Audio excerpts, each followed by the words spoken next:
Salut tout le monde, j'espère que vous allez bien. Je vous retrouve cette semaine pour peut-être une nouvelle série de vidéos, je ne sais pas, peut-être, qui sait. J'avais envie en fait de parler d'un thème avec vous, puisque c'est quelque chose qui revient assez souvent. Généralement vous êtes très nombreux à m'envoyer des messages pour me dire mais ça fait plaisir, t'as toujours le sourire, ou alors t'es très positive, etc. Mais quels sont tes secrets et en fait c'est quelque chose qui revient très souvent et ça m'a fait me questionner. Et à partir de là, je me suis dit, c'est vrai que je suis quand même assez positive, mais je ne l'ai pas forcément toujours été. Et qu'est-ce qui a pu changer dans ma vie qui a fait que je suis devenue un petit peu cette personne-là. Et j'avais envie en fait de partager, on va dire, toutes ces choses qui ont fait de moi la personne que je suis actuellement et qui peut-être vous rendront peut-être plus positif et plus heureux dans votre vie, je l'espère. Donc voilà, j'avais envie de partager un petit peu tout ça avec vous aujourd'hui. Si je suis comme je suis aujourd'hui, je pense que c'est dû à la personne qui partage ma vie, à savoir Chris depuis de nombreuses années. On a évolué ensemble en fait, ça fait plus de 12 ans qu'on est ensemble et qu'on est quotidiennement ensemble. Donc je pense que ça a clairement en fait changé ma façon de voir certaines choses. On a évolué ensemble, on a grandi ensemble parce qu'on s'est connus assez jeunes et du coup je pense que ça y a fait beaucoup en fait dans tout cet aspect là de positivité, parce que Chris c'est quelqu'un qui a un caractère assez dur. Alors dur c'est pas le mot. C'est quelqu'un de très combatif et de généralement positif. Et du coup, si je suis comme ça, je pense que c'est un petit peu le reflet de lui-même. Et je pense, pour en venir à la première chose qui pour moi est important pour être heureux et pour voir les choses positivement, c'est d'être entouré en fait de personnes qui sont positives. Quand on est entouré de personnes qui sont toujours négatives, qui sont toujours en train de se plaindre, qui voient toujours que les mauvais côtés et pas les bons, forcément on va avoir tendance à faire éponge, et je pense que ça peut être que néfaste en fait sur notre vie et sur notre façon de voir les choses. Et à contrario, être entouré de personnes qui sont positives, qui ont toujours le sourire, ou du moins très souvent, hein, on n'est pas obligé d'être toujours heureux, hein, mais je pense que ça nous aide beaucoup à rester dans ce mood en fait, hein. Alors après on peut pas toujours choisir son entourage, mais disons qu'on choisit ses amis. On choisit pas après sa famille par exemple, on choisit pas ses collègues de boulot, mais on va faire avec. Et ces personnes-là qui peuvent être négatives parfois, on va juste faire en sorte qu'elles ne nous atteignent pas. Alors c'est facile à dire, beaucoup moins facile à appliquer, mais faire en sorte que ça glisse. Limite, quand la personne, par exemple au travail, va vous tirer un truc et vous la supportez plus, ça arrive, hein, c'est comme ça, on n'est pas obligé de s'entendre avec tout le monde. Et que vous vous rendez compte que c'est hyper négatif et que en fait vous ça va vous bouffer quoi, et dans ces cas là vous laissez glisser. Enfin vraiment, moi je me dis comme l'eau sur les plumes d'un canard quoi, vraiment ça fait son petit chemin quoi, ça rentre même pas en vous en fait, et ça même pas vous l'écoutez limite cette personne. Alors comme je le dis encore, c'est hyper facile à dire et très peu facile à appliquer hein, la plupart du temps, mais c'est un travail qui va devoir se faire, et ça c'est je pense important pour rester positif. Clairement pendant la grossesse moi j'y arrivais pas du tout. Après dans ma vie de tous les jours c'est quelque chose que j'arrive à faire, mais il y a des fois on peut pas, hein, c'est comme ça, hein, ça nous fait mal et point barre, mais voilà, enfin bref, je vais pas m'étaler sur le sujet. En gros, bien s'entourer. La deuxième chose que je fais, alors j'ai failli dire quotidiennement mais ce serait mentir, disons que c'est quelque chose que je fais toutes les semaines, voilà, là au moins on est réglo, c'est remercier. Alors quand je dis remercier, je parle pas de religion, hein. Si vous croyez en un dieu ou en qui que ce soit, vous remerciez qui vous voulez, mais chez nous il n'y a pas de religion et du coup on remercie le fait d'avoir un enfant en bonne santé, je remercie le fait d'avoir un conjoint aimant, voilà, ce genre de choses qui vous font en fait apprécier la vie que vous menez. Autre chose que je fais, et alors là je sais vraiment d'où ça vient, c'est dû au métier de Chris, c'est que je vis le moment présent et je ne me projette pas.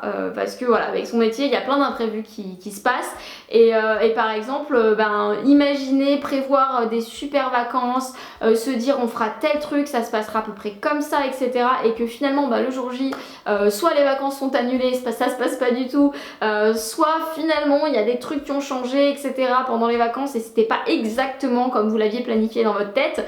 Voilà, ça c'est quelque chose que je ne fais pas parce que j'ai pas envie d'être déçue en fait, de me dire bon à la dernière minute tout va être annulé. C'est ce qui peut arriver pour moi dans mon quotidien, mais finalement je me dis que c'est applicable pour tout le monde parce que on peut se projeter, de se dire par exemple, je reprends les vacances, on va partir, j'ai rêvé de faire tel truc, j'ai rêvé de faire, je sais pas, de la rando, etc. Sauf que le jour J, manque de bol, il fait pas beau, vous pouvez pas le faire et vous êtes dégoûté. Voilà, c'est un exemple. Ça va gâcher entre guillemets vos vacances, ça va sur le coup et dire ah mais c'est nul, j'avais prévu tel truc, c'était comme ça dans ma tête et finalement je peux pas le faire quoi. Et voilà, donc ça c'est vraiment quelque chose que moi je fais quotidiennement, comme je vous ai dit c'est dû à mon quotidien, mais qui je pense est applicable pour tout le monde et qui est important. Vivre le moment présent, pas se projeter dans le futur. Alors après je planifie des trucs, ça m'arrive quand même de prévoir certaines choses, mais pas prendre les choses trop à cœur en fait et pas prévoir des choses qui finalement si ça se passe pas exactement comme prévu, ça pourrait nous faire un peu de peine sur le moment. Autre chose que je fais très naturellement et du coup je sais pas du tout à quoi c'est dû, s'il faut, j'ai toujours été comme ça, je sais pas. Franchement clairement je saurais pas vous dire, c'est que je relativise énormément. Je vois en fait toujours du positif dans tout ce qui est négatif et par exemple quand il y a une mauvaise chose qui se passe, toujours je vois le côté positif de cette mauvaise chose. J'ai un exemple, Chris était en vacances. Donc le premier jour de ses vacances, donc c'était un vendredi, le soir, Liam tombe, il s'ouvre le front, il y a du sang partout, on finit aux urgences, vive le premier jour des vacances. Donc clairement c'est le pire truc, on était angoissés, c'est la première fois qu'on allait aux urgences avec lui, on se demandait ce qui allait se passer, est-ce qu'il allait avoir des points, est-ce que machin, comme tous les parents on était super inquiets.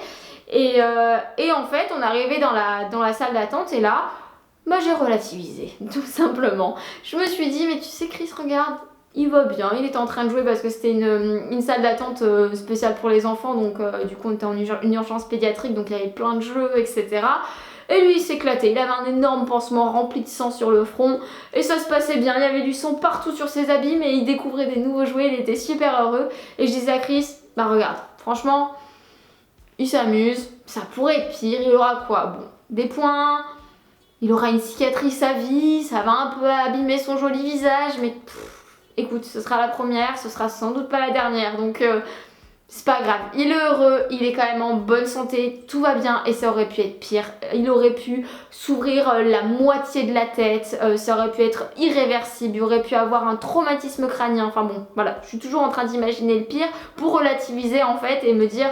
non, on a de la chance quoi. Donc voilà, c'est ce que je fais très régulièrement. Pour toutes les mauvaises choses qui nous arrivent, je vois toujours du positif. Et je vais finir avec ça, prendre un moment dans la semaine pour sa famille, loin de tout, loin de la télé, loin des réseaux, loin de tout ça. Juste profiter, on sort dehors, on va souffler, on va se balader, on va prendre un peu l'air, on va rester, on va profiter des choses simples de la vie, des petits trucs qui peuvent se trouver dans la nature, découvrir tout ça avec ses enfants. Si vous n'avez pas d'enfants, prenez soin de vous, voilà, juste vous posez, faites ce que vous voulez, peu importe, je vous dis loin des réseaux, loin de tout ça. Bon, quand vous avez une famille, je trouve que c'est assez primordial et intéressant de faire ce genre de truc. Mais si vous n'avez pas forcément de famille ou quoi, prendre aussi du temps pour soi, en fait. Juste se poser, se regarder une petite série, se caler dans un bon bain et... voilà, se poser un petit masque et souffler. Voilà, je parle d'un truc de fille.